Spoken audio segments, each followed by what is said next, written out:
TVS পডকাস্টে আপনাদের স্বাগত জানাচ্ছি। আমি শাওন হাসনান।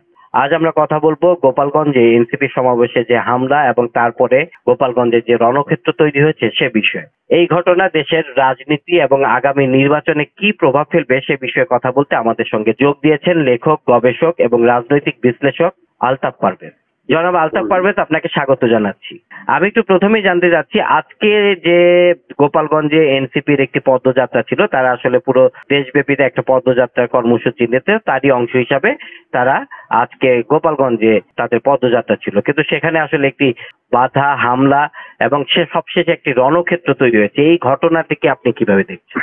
প্রথমত আমার যেটা মনে হচ্ছে যে সবাই জেনে বুঝে বোধহয় একটা সংঘাত চাইছে। দেখুন, গোপালগঞ্জে এনসিপি গেলে বা সেখানে রোড মার্চ বা জনসভা যাই করুক, সেটা করতে গেলে যে একটা সংঘাত হবে সেটা তো দেশের শিশু কিশোররাও জানতো, কিন্তু তারপরও এটা হলো, দায়িত্বশীল সবাই দেখলো।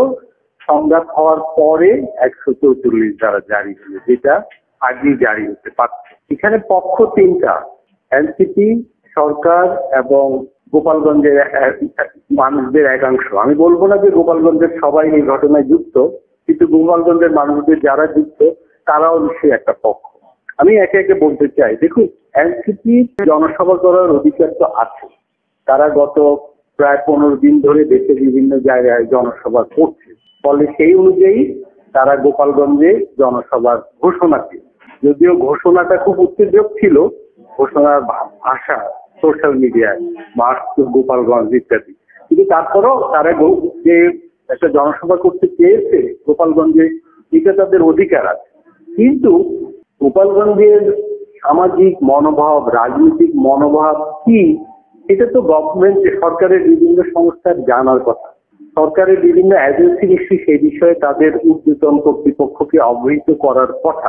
এনসিপি যখন এখানে জনসভার ঘোষণা দিয়েছে, সরকারের বিভিন্ন এজেন্সি তো জানার কথা যে এখানে একটা সংঘাত হবে, সহিংসতা হতে পারে। এরকম ক্ষেত্রে সরকারের দায়িত্ব ছিল সহিংসতা যাতে না হয় সেই ধরনের পদক্ষেপ নেওয়া। এরকম পদক্ষেপ হতে পারতো এই জনসভা এখানে হতে না দিয়ে অন্য জায়গায় হতে দেওয়া, এনসিপিকে বলা যে এখন জনসভা না করা ইত্যাদি। কিন্তু সরকার কোনো পদক্ষেপ নিয়েছে বলে আমরা দেখিনি। সরকার পদক্ষেপ নিয়েছে সহিংসতার পরে। তৃতীয়ত, এনসিপিরও একটা জিনিস আমি বলতে চাই যে এনসিপি যখন জনসভা ঘোষণা দেয় তখন তো তাদের জানার কথা যে গোপালগঞ্জে এই নিয়ে সংঘাত হতে পারে, গোপালগঞ্জের বিরুদ্ধে জনমত রয়েছে।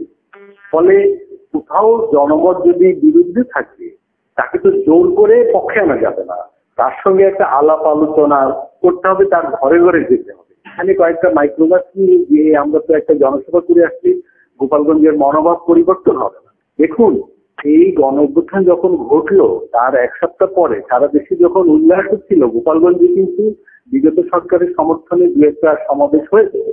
এইটা আমি বলছি এই কারণে যে সেটা তো বোঝা যায় যে গোপালগঞ্জে এক ভিন্ন মতের একটা প্রভাব রয়েছে। ভিন্ন মতের প্রভাব থাকার পরেও আমি যদি সেখানে জনসভা করতে চাই তাহলে তো আমাকে বুঝতে হবে এটা একটা সহিংসতার জন্ম দিতে পারে।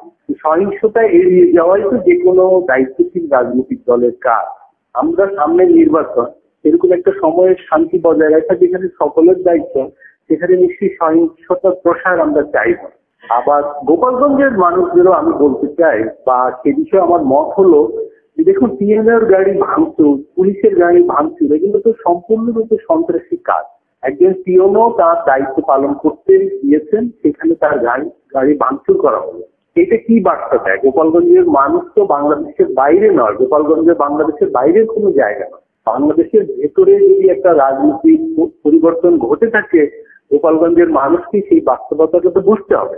তারা সেটা না বুঝে যদি এইভাবে প্রশাসনের উপর চড়াও হয়, ভিন্ন মতের কোনো দল জনসভা করতে আসলে যদি এভাবে সহিংস হয়ে ওঠে, এটা তো গভর্নমেন্টের জন্য উস্কানিমূলক হয়। ফলে আমি বলবো এখানে সবাই মিলে আমরা একটা সহিংসতা হতে দিলাম, একটা সংঘাত হতে দিলাম। এইটা জনগণে সেই সন্দেহকেই পোক্ত করলো যে বিভিন্ন মহল দ্রুত নির্বাচন, শান্তিপূর্ণ নির্বাচন, একটা অন্তর্ভুক্তিমূলক নির্বাচন কোনো মহল চাইছে না।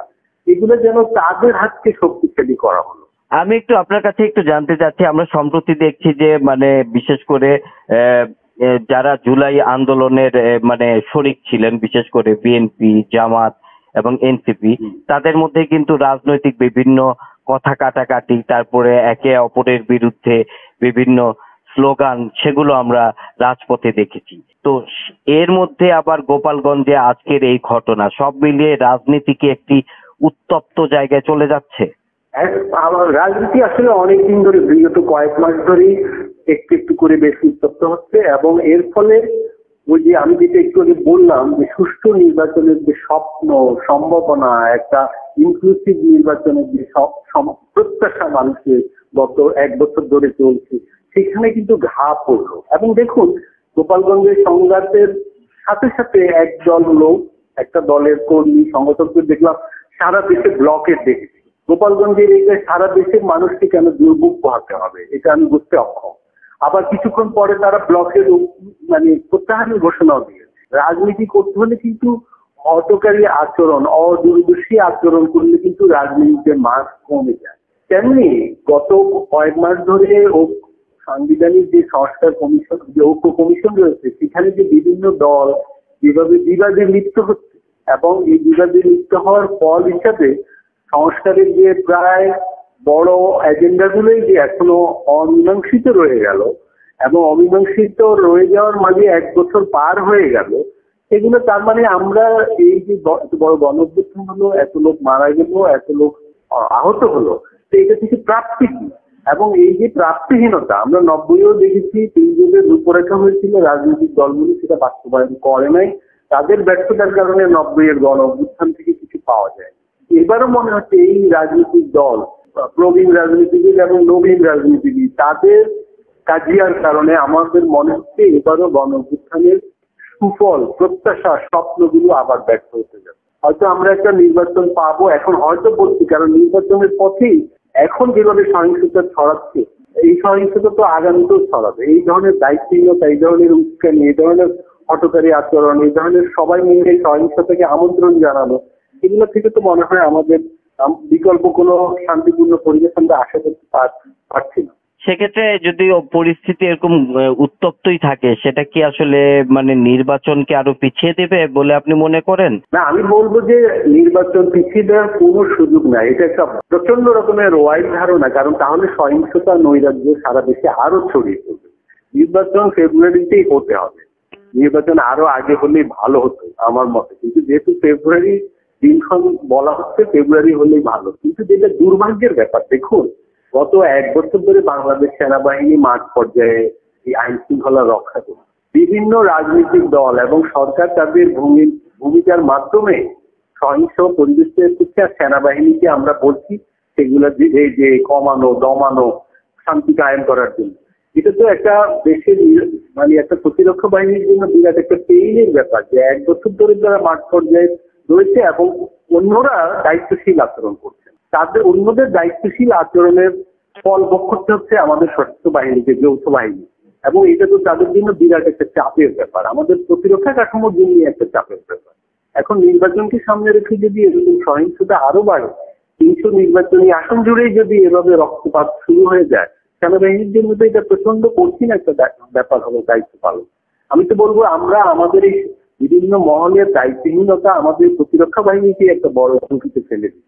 তো সেক্ষেত্রে আপনার পরামর্শ কি? আমার পরামর্শ হলো এখনই রাজনৈতিক দলগুলোকে দায়িত্বশীল আচরণ করা উচিত। তাদের বোঝা উচিত তারা অনেক জায়গায় রেড লাইন ক্রস করছে। তারা গণঅভ্যুত্থানের কথা সারাক্ষণ বলছে, গণঅভ্যুত্থানের প্রথম বার্ষিকী পালিত হচ্ছে, কিন্তু গণঅভ্যুত্থানের কোনো শিক্ষা, কোনো উপলব্ধি, কোনো দায়িত্বশীল আচরণ তাদের অনেকের মধ্যে, আমি সবার কথা বলবো না, কিন্তু অনেকের মধ্যে দেখা যাচ্ছে না। এক্ষেত্রে সরকারের অনেক দায়িত্বহীনতা দেখা যাচ্ছে। আজকের ঘটনায় বড় ধরনের দায়িত্বহীনতার প্রকাশ ঘটলো সব সিভিল প্রশাসনের, আমি বলবো। তো আমাদের নাগরিক সমাজের বিভিন্ন সিভিল সোসাইটি অর্গানাইজেশনের এখন জোরে সোরে কথা বলা উচিত যে আমরা এখন আর দর্শক হয়ে থাকতে পারি না। কারণ আমরা দর্শক হয়েছিলাম যে রাজনৈতিক দলগুলো গণঅভ্যুত্থানের চেতনায় নতুন একটা বাংলাদেশ উপহার দিবে, দ্বিতীয় রিপাবলিকের কথা বলা হয়েছে, কিন্তু আমরা দেখছি যে একটু একটু করে তারা আমাদের আবার খাদের কিনারে নিয়ে যাবে। ফলে যদি আমাদের সমাজে আদৌ সামাজিক শক্তিগুলি কিছু থেকে থাকে, তাদের এখন কথা বলা উচিত রাজপথে নিয়ে।